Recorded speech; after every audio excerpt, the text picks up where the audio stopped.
परमेश्वर ने हमें अपने अक्स और रूप में बनाया और उस मिट्टी के ढेर में अपनी सांस डालकर हमें जीवन दे दिया। हर इंसान एक आत्मा है और उसका सोल या प्राण है और ये शरीर धरती पर रहने के लिए एक घर दे दिया। उसका सोल या प्राण भावनाओं और विचारों का प्रतीक है और इसी के द्वारा हम आनंद या दूसरी भावनाएं जाहिर करते हैं।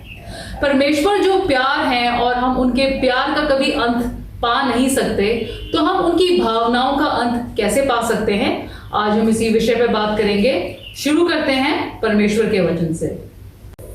परमेश्वर का वचन हमने मरकुस की इंजील उसका 14वां अध्याय उसकी 32 आयत से लिया है। यहाँ इस प्रकार लिखा है, फिर वे गत्समनी नामक एक जगह में आए और उसने अपने चेलों से कहा, यहाँ बैठे रहो जब तक मैं प्रार्थना करूं। और वह पतरस और याकूब और यूहन्ना को अपने साथ ले गया और बहुत ही अधीर और व्याकुल होने लगे और उनसे कहा, मेरा मन बहुत उदास है, यहाँ तक कि मैं मरने पर हूँ। तुम यहाँ ठहरो और जागते रहो। फिर वे थोड़ा आगे बढ़े और भूमि पर गिरकर प्रार्थना करने लगे कि यदि हो सके तो यह घड़ी मुझ पर से टल जाए। और कहा, हे अब्बा, हे पिता, तुझसे सब कुछ हो सकता है। इस कटोरे को मेरे पास से हटा लो, तो भी जैसा मैं चाहता हूँ वैसा नहीं, पर जो आप चाहते हैं वही हो। परमेश्वर के वचन को पढ़े और सुने जाने से आशीष हो। आमीन। परमेश्वर के क्रोध के बारे में तो वचन में लिखा है, लेकिन क्या वो खुशी और दुख भी मनाते हैं? उत्पत्ति 6वां अध्याय और उसकी 5वीं आयत में उस समय परमेश्वर कहते हैं, मनुष्यों की बुराई पृथ्वी पर बढ़ गई है और उसके मन के विचार में जो कुछ उत्पन्न होता है वह निरंतर बुरा ही होता है। और यहोवा पृथ्वी पर मनुष्य को बनाने से पछताया और वह मन में अति खेदित हुआ। परमेश्वर के मन में दुख आया कि उन्होंने इंसान को क्यों बना दिया। उत्पत्ति 1 अध्याय 31वीं आयत में परमेश्वर ने सब कुछ बनाने के बाद में देखा और वो बड़े आनंद हुए कि सब कुछ बहुत सुंदर था। It was very good. और परमेश्वर उसमें आनंदित हुए। जो भी भावनाएं या फीलिंग्स इंसान में हैं वो सब परमेश्वर में हैं, बल्कि काफी ऊंची और रिफाइंड दर्जे की हैं। परमेश्वर धर्मी है और न्यायी है, लेकिन उनका प्यार उनकी जस्टिस के ऊपर हावी हो जाता है। और जब भी इंसान ने कोई बुरे काम किए हैं वो उसे नजरअंदाज करते हैं और वो फिर जो डैमेज हुआ है, जो नुकसान हुआ, उसे रिपेयर करने की कोशिश करते हैं। यही प्रिंसिपल हमें प्रभु यीशु ने सिखाया जब उन्होंने चेलों को माफी के बारे में बताया। मत्ती 18:21-22 में प्रभु यीशु ने पतरस रसूल के सवाल के बारे में कितनी बार माफ करें, उन्होंने कह दिया, मैं तुझसे सच ये नहीं कहता कि 7 बार, वरन 7 बार के 70 गुना तक एक दिन में एक गलती की 490 बार माफी करो। इतनी गलती तो कोई कर भी नहीं सकता, एक ही गलती रिपीटेडली। अगर परमेश्वर न्यायी होते तो पूरी दुनिया आज तक कभी बचती ही नहीं, एक मिनट भी बच नहीं सकते हैं। परमेश्वर सब कुछ जानते हैं और वो आदम और हवा की जो उन्होंने उनकी आज्ञा नहीं मानी थी उसके बारे में भी वो जानते थे। लेकिन उत्पत्ति 3 की 8वीं आयत के अनुसार जब दिन का ठंडा समय था वो आ गए मिलने के लिए। 13वीं आयत में जो उनका सवाल है औरत से कि ये तुमने क्या किया, वो उस प्यार करने वाले परमेश्वर के मन के दर्द को जाहिर करता है, क्योंकि उन्हें सिर्फ एक ही स्रोत होना चाहिए था, परमेश्वर, जो बुद्धि और ज्ञान का स्रोत। यही चाहिए था आदम और ईव के लिए। उन्होंने उन्हें रिजेक्ट कर दिया। और दूसरा, उनके मन में इस बात का भी दर्द हो, पेन है कि इसके बाद में इंसान के ऊपर क्या क्या आना है। रोमियो की पुस्तक 11वां अध्याय 36वीं आयत में पौलुस रसूल ने उन रोमन लोगों को उन्हें बता दिया कि पूरी सृष्टि का रचने वाला कौन है। उन्होंने कहा कि उसी की ओर से और उसी के द्वारा और उसी के लिए सब कुछ है। वही परमेश्वर यहोवा, उसी के द्वारा सब कुछ है। सब कुछ उन्हीं के लिए ही नहीं बल्कि प्रभु यीशु सबसे पहले है, पहलौठा है, और उन्हीं में ही सब कुछ सबसिस्ट करता है, उन्हीं में ही सब कुछ रह सकता है, जिंदगी उन्हीं में है। सब कुछ बनाए जाने के समय पर धरती विदाउट फॉर्म और वॉइड थी, अंधेरा था चारों तरफ, बेडौल थी धरती। उत्पत्ति पहला अध्याय और फिर दूसरा अध्याय 7वीं आयत में परमेश्वर ने अंधेरे को हटा दिया, सिर्फ ये कहा कि रोशनी हो जाए, और फिर परमेश्वर के पुत्र की महिमा की रोशनी वहां ज़ाहिर हो जाती है, जो पूरी धरती को भर देती है। जो शैतान के द्वारा वहां पर अंधेरा रखा गया था, उसे इस रोशनी से अलग कर दिया जाता है, क्योंकि सब चीजें इस रोशनी के द्वारा ही बनती हैं। अंधेरे में तो कुछ बन ही नहीं सकता था। तो इसलिए परमेश्वर का पुत्र ही उन सब चीजों को सस्टेन करने वाला है। परमेश्वर ने धरती को आज्ञा दी कि वेजिटेशन, फल फूल पौधे पैदा करे, फिर समुद्र से वो सब कुछ जो समुद्र में चलता है वो पैदा करने का उन्होंने आज्ञा दी।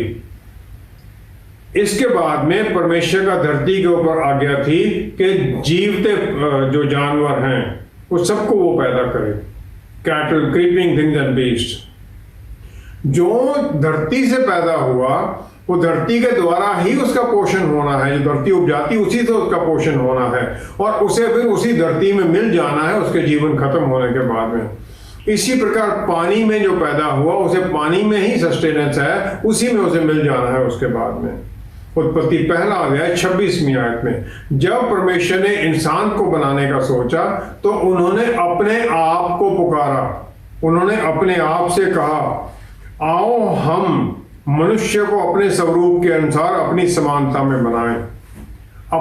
उन्होंने अपने आप को पुकारा, परमेश्वर ने बनाया, परमेश्वर ने उस मिट्टी के अंदर सांस फूंक दी। इसका मतलब परमेश्वर ही उसका सस्टेनेंस का सोर्स है, उसे परमेश्वर में ही मिलना है उसके बाद में। यूहन्ना 4:24 में परमेश्वर के पुत्र प्रभु यीशु ने वो सामरी औरत को बोल दिया, परमेश्वर आत्मा है। जब परमेश्वर ने इंसान में वो सांस फूकी तो उसे एक आत्मा दिया गया और एक प्राण, स्पिरिट और सोल दिया गया, जो कि एक इंडिविजुअल के लिए उसकी पर्सनैलिटी, उसका बुद्धि और ज्ञान, उसकी फीलिंग्स को जाहिर करता है। और इस आत्मा के द्वारा परमेश्वर ने ये आदमी को आशीष दे दी कि वो आत्मिक रयाम में बात कर सके, कम्युनिकेट कर सके। शरीर के द्वारा वो धरती से कनेक्टेड है, फिजिकल वर्ल्ड से कनेक्टेड है, और आत्मा के द्वारा वो आत्मिक वर्ल्ड से कनेक्टेड है। जो सोल है इंसान का, वो कनेक्टिंग लिंक है इन दोनों में, और भावनाएं वो सब कुछ उसी के द्वारा होती हैं। और वो सोल स्पिरिट आत्मा के साथ कोलैबोरेट करता है ताकि बॉडी उसके अधीन रहे। सोल है हमारा मन, चरित्र हमारा, हमारे विचार, हमारी भावनाएं, क्योंकि ये परमेश्वर की तरफ से आता है तो वो भी उन्हीं की तरह के हैं। यूहन्ना 10:17 में प्रभु यीशु ने ये कह दिया, मेरा पिता मुझसे प्यार करता है। यूहन्ना 14:23 में उन्होंने कहा कि अगर कोई मुझसे प्यार करता है तो वो मेरे वचन को मानेगा और मेरा पिता उससे प्यार करेंगे और हम उसके पास आएंगे और उसके साथ वास करेंगे। We will make our home with him. प्यार एक इमोशन है, फीलिंग है, और परमेश्वर पिता ये जाहिर करते हैं अपने पुत्र के द्वारा हमारे ऊपर, ताकि हमें वो हक जो उनके बच्चे होने का है, हम भी उस प्यार का आनंद लें। जब हमें उन्होंने ये फीलिंग्स, इसकी कैपेसिटी दी, इमोशन दी एक इंसान को, तो वो ऐसे कैसे दे सकते थे जो उनके पास था ही नहीं। उनके पास ये फीलिंग्स, डिजायर्स अगर नहीं थी तो इंसान में कैसे आ सकती हैं। हर एक्सप्रेशन जो इंसान कैपेबल है, जो इंसान में होता है, वो परमेश्वर में है और प्योरेस्ट फॉर्म में है, पूरी पवित्र फॉर्म में है। और इसीलिए इंसान उनके अक्स में बनाया गया, उनके रूप में बनाया गया, और इंसान के जो पवित्रता के गुण हैं वो परमेश्वर से आते हैं। प्रभु यीशु परमेश्वर का मेमना बनकर आए तो फिर उन्होंने गेत्सेमने पार्क में उस कप को हटाने की प्रार्थना क्यों कर दी?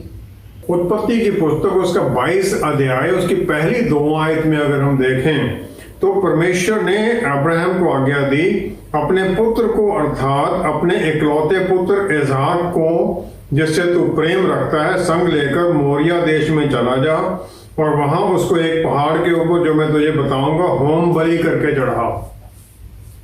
उसकी कुर्बानी मांग ली परमेश्वर ने। और फिर 6ठी आयत में हम देखते हैं कि अब्राहम ने होम बलि की लकड़ी ले अपने पुत्र इसहाक पर ला दी और आग और छुरी को अपने हाथ में लिया और वे दोनों एक साथ चल पड़े। यहां पर अब्राहम ने अपने जो उनके साथ नौकर गए थे उन्हें उसने रोक दिया। उन्हें कहा मैं और लड़का प्रार्थना करके वापस आते हैं। जो इब्रानी भाषा का शब्द लड़के के लिए इस्तेमाल किया गया वो है नार, जिसका जो इसहाक के लिए और सर्वेंट दोनों के लिए इस्तेमाल किया गया है। माना जाता है कि इसहाक की उम्र उस समय 17 से 19 साल की थी, अपर टीन्स में था वो। यहूदी जो संत हैं वो कहते हैं 37 साल का था, जो कि गलत लगता है क्योंकि उसने अपने पिता से पूछा कि लकड़ी है, आग है, लेकिन कुर्बानी का एनिमल कहाँ है। वो जानता है सैक्रिफाइस के बारे में। तो फिर इसहाक ने जब उसे बांधा गया, जब उसे लकड़ी पर रखा गया, उसने ऑब्जेक्ट क्यों नहीं किया। इसहाक जानता था उसके पिता के मन में उसके लिए कितना प्यार है, लेकिन वो ये भी जानता था कि उसके पिता का परमेश्वर के लिए कितना प्यार है। और फिर वो दोनों को देखता है, परमेश्वर का प्यार और अपने लिए प्यार पिता के मन में। और फिर वो पिता के मन में दर्द भी देखता है, विश्वास भी देखता है। और इसमें पिता का मन है जो इसहाक के मन से ज्यादा दुखी होता है, क्योंकि इसहाक पूरी तरह से उस पर अपने पिता पर विश्वास करता है कि वो सही बात ही करेगा। परमेश्वर के पुत्र को ये सब कुछ पता था कि उनके साथ यहाँ क्या होना है। फिलिपियों की पुस्तक उसका 2 अध्याय उसकी 7वीं आयत, फिलिपियों की पुस्तक 2 अध्याय उसकी 7वीं आयत में उन्होंने अपने आप को ऐसा शून्य कर दिया और दास का स्वरूप धारण किया। शून्य कर दिया, परमेश्वर है वो, अपने आप को दास बनाकर आ गए। वो जानते थे लेकिन कि पिता का प्यार उनके लिए कितना है और पिता का प्यार जो चीजें बनाई गई हैं धरती पर उनके लिए कितना है, इंसान के लिए कितना है। पहला शमूएल 8वां अध्याय उसकी 5वीं आयत पर, 8वां अध्याय 5वीं आयत में शमूएल को इजरायली लोगों ने कह दिया कि हम पर न्याय करने के लिए सब जातियों की रीति के अनुसार हमारे लिए एक राजा नियुक्त कर दे। परमेश्वर राजा थे उस समय तक, और इसके कारण जो शमूएल नबी है वो बड़ा दुखित होता है। परमेश्वर उसे कहते हैं जो इन लोगों की आवाज है उसे मान ले, क्योंकि इन्हें तुम्हें नहीं बल्कि मुझे रिजेक्ट कर दिया है ताकि मैं इनके ऊपर राज्य ना करूं।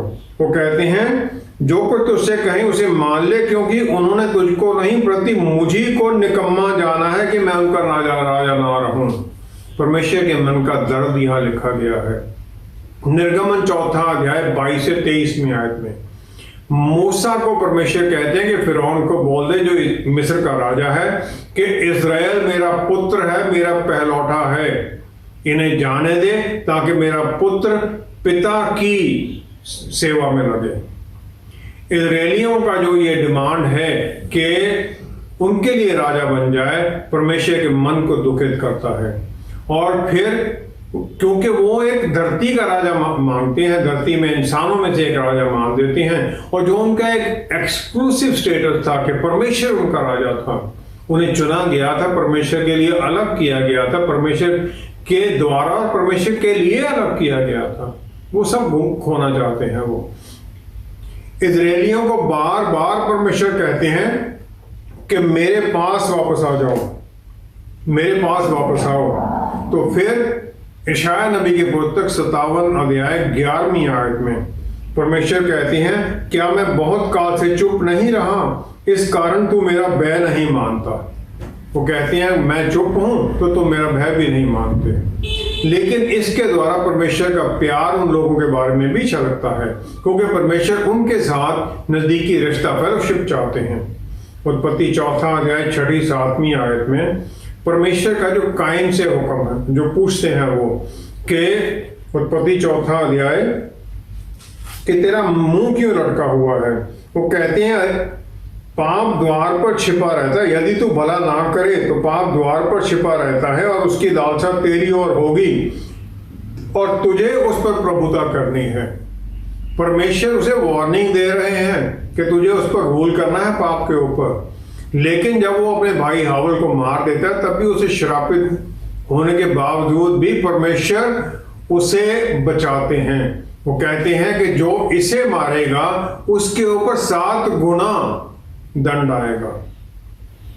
प्रभु यीशु ने जो इंसान के लिए प्यार है वो देखा अपने मन में, पिता के मन में जो स्वर्ग में है, और फिर वो पिता परमेश्वर से भी उतना ही प्यार करते हैं जितना हम लोगों से करते हैं। क्रिएटर और प्रोटेक्टर, बनाने वाला और सुरक्षा देने वाला परमेश्वर एक बच्चा बन गया, अपने पेरेंट्स के ऊपर सुरक्षा के लिए, केयर के लिए डिपेंडेंट हो गया। मत्ती 2 की 12वीं आयत में, मत्ती 2 की 12वीं आयत में हम देखते हैं जो मैजाए हैं वो आते हैं, वो एस्ट्रोलॉजर हैं, नजूमी हैं, मैजिशियन हैं, लर्नेड लोग हैं वो। और वो जब प्रभु यीशु की हजूरी में आते हैं तो वो समझते हैं कि हम परमेश्वर की हजूरी में आ गए हैं। बच्चा है लेकिन वो जानते हैं परमेश्वर की हजूरी में हैं।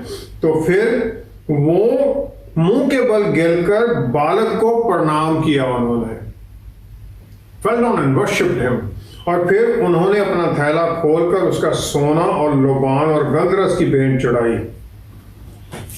सोना प्रभु यीशु के राज्य के बारे में है, उनकी रॉयल्टी को दर्शाता है। वो मोस्ट हाई प्रीस्ट और राजाओं का राजा हैं।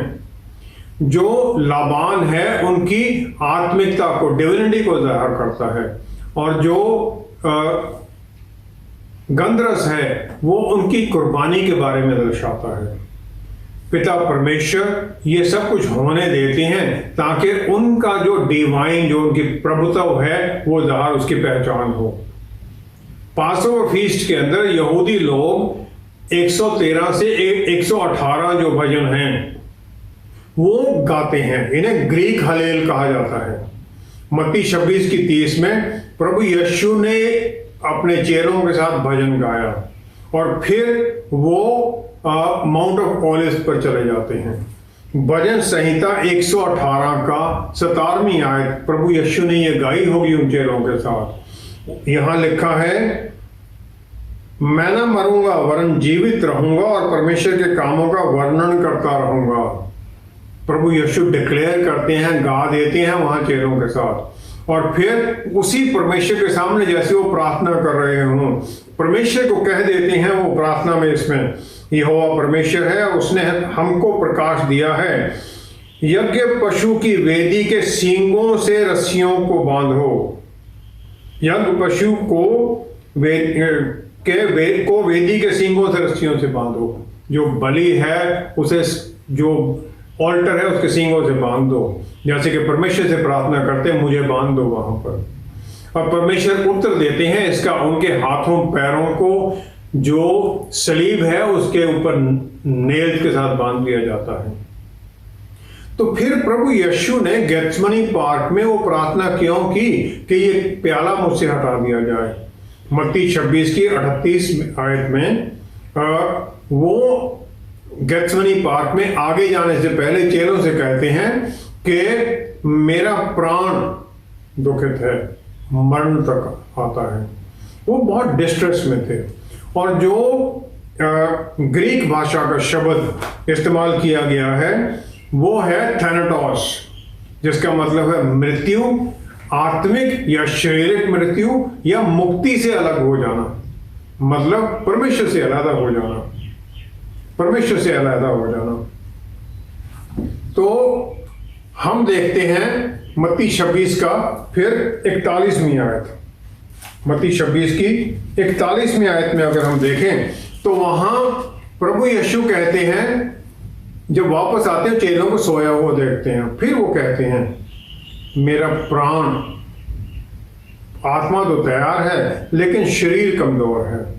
धरती पर प्रभु यीशु पूरी तरह से परमेश्वर है, लेकिन उनकी परमेश्वर की जो शक्तियां हैं वो उनमें उस समय नहीं है। पवित्र आत्मा के बारे में करते हैं काम, और पूरी तरह से वो इंसान भी हैं।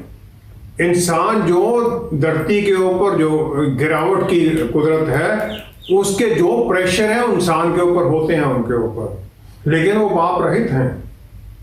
जो उनका परमेश्वर तब है उसे बल की जरूरत नहीं है, परमेश्वर को किसी बल की जरूरत नहीं है, लेकिन जो शरीर है उसके लिए सदा उसको केयर की जरूरत है, जिस प्रकार किसी और इंसान को जरूरत है। उसे बल की खाने सब चीज की जरूरत है।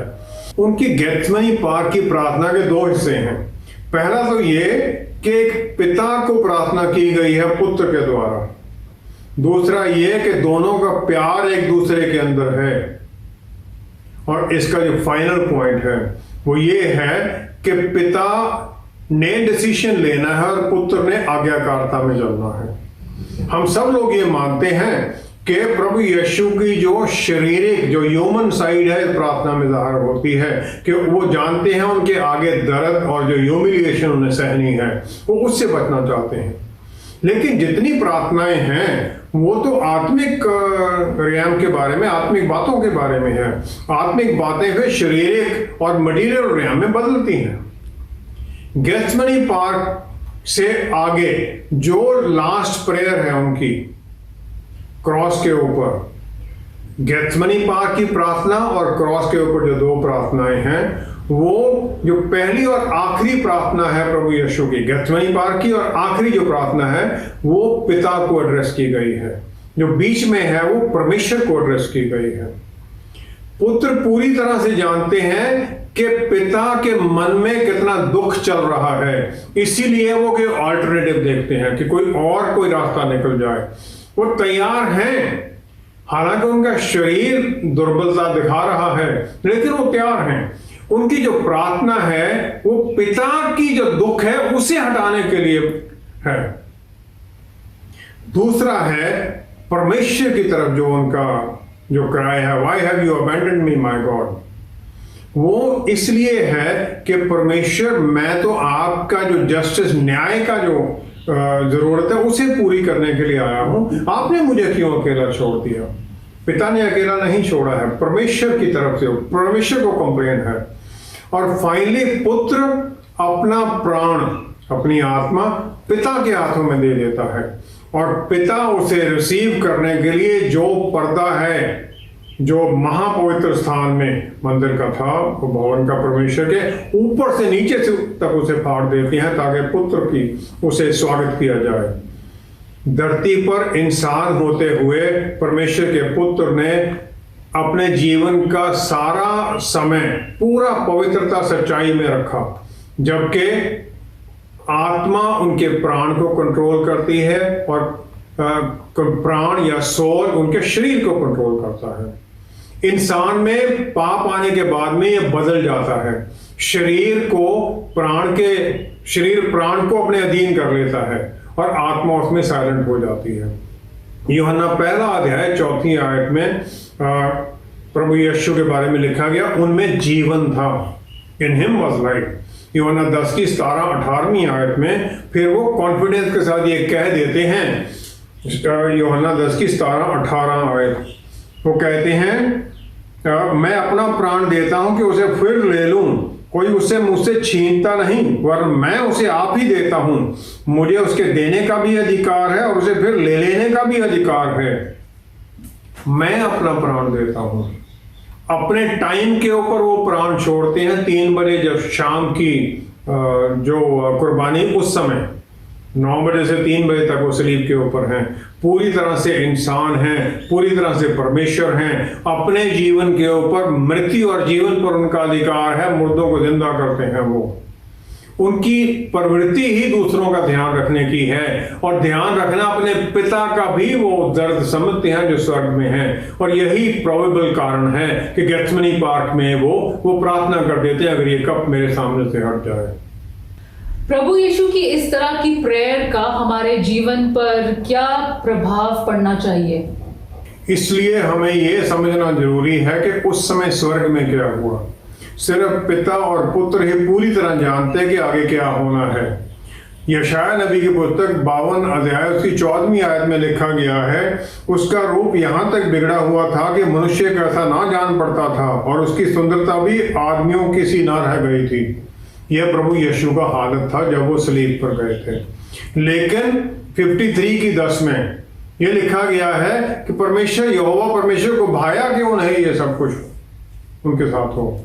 मत्ती 26 की 53 आयत में प्रभु यीशु कह देते हैं पतरस को कि मैं अगर परमेश्वर से चाहूं पिता से तो 12 लीजन स्वर्गदूतों की आ सकती हैं। एक लीजन में 6000 होते हैं, और एक स्वर्गदूत 1,85,000 योद्धाओं को मारता है। तो पूरी धरती की पॉपुलेशन को खत्म करने का उनके पास अधिकार था।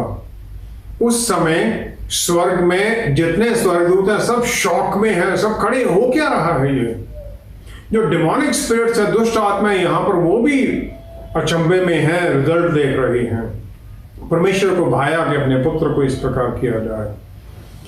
यूहन्ना की पुस्तक 3 अध्याय 17वीं आयत में लिखा, वो दंड देने के लिए नहीं आए थे, आशीष देने के लिए आए थे। इसीलिए जब हम ये देखते हैं कि परमेश्वर ने अपने पुत्र को ये सब कुछ होने दिया, तो हमें भी जिस प्रकार उन्होंने अपने दर्द पर कंट्रोल कर लिया, स्वर्गदूतों ने अपने दर्द पर कंट्रोल कर लिया, हमें भी धन्यवाद में आगे बढ़ना है और परमेश्वर की वो स्टिल स्मॉल वॉइस को सुनना है, उनकी आज्ञाकारिता में चलना है। जो वचन में लिखे गए हैं, जो फिर बोले जाते हैं, हमें आज्ञाएं मिलती हैं, उनकी आज्ञाकारिता में चलना है, उनकी इच्छाओं के अनुसार चलना है, ताकि फिर हमारे जीवन के द्वारा आनंद उन्हें मिले। एक रूह बचाई जाने पर स्वर्ग में आनंद मनाया जाता है, फिर हम वो आनंद उनके चेहरे पर देखने के लिए जुड़े। पास्टर जॉन पाइपर जो महान प्रीचर हैं अमेरिका के, वो कहते हैं God is most glorified in us when we are most satisfied in him. जब हम उनमें खुश होते हैं तो परमेश्वर की महिमा होती है। बस हम यही करें, खुश रहें, उनका धन्यवाद करें। आइए हम प्रार्थना करें। पिता परमेश्वर, धन्यवाद है आपके प्यारे बेटे के लिए जिन्होंने सब कुछ सह लिया, और उनसे साथ साथ आपने सब कुछ सह लिया। वो स्वर्गदूतों ने सह लिया कि उनके सामने राजाओं के राजा का वो सब अपमान, वो दुष्टता उनके मुंह पर थूका गया। हम भी अपने दुखों को भूलकर आपकी आज्ञाकारिता में आगे बढ़ते जाएं। पवित्र आत्मा परमेश्वर हमें बल दीजिए, गाइड कीजिए, आशीष दीजिए और अनुग्रह से भर दीजिए, ताकि इस प्रकार हम जय पाए हुए आगे बढ़ते जाएं आपकी आज्ञाकारिता में। पिता परमेश्वर सब कुछ प्रभु यीशु के पवित्र नाम में मांगते हैं। आमेन, आमेन, आमेन। परमेश्वर पिता ने अपने ही पुत्र के शरीर के दुखों के द्वारा हमें ये मुक्ति का द्वार दिया है, और हमें सिर्फ अपने आप ही नहीं बल्कि दूसरों को भी इसके द्वारा उनकी हजूरी में लाना है। जब हम विश्वास में आगे बढ़ते हैं तो अपने वचन की पुष्टि परमेश्वर अपने आप ही चिन्हों चमत्कारों द्वारा करने लग जाते हैं। अगर आपने अभी ये नहीं पाया है तो बस विश्वास में उनके सामने आना ही जरूरी है, बाकी तो उन्होंने खुद ही करना है। Thank you so much for joining us. See you next time. Stay blessed. Shalom.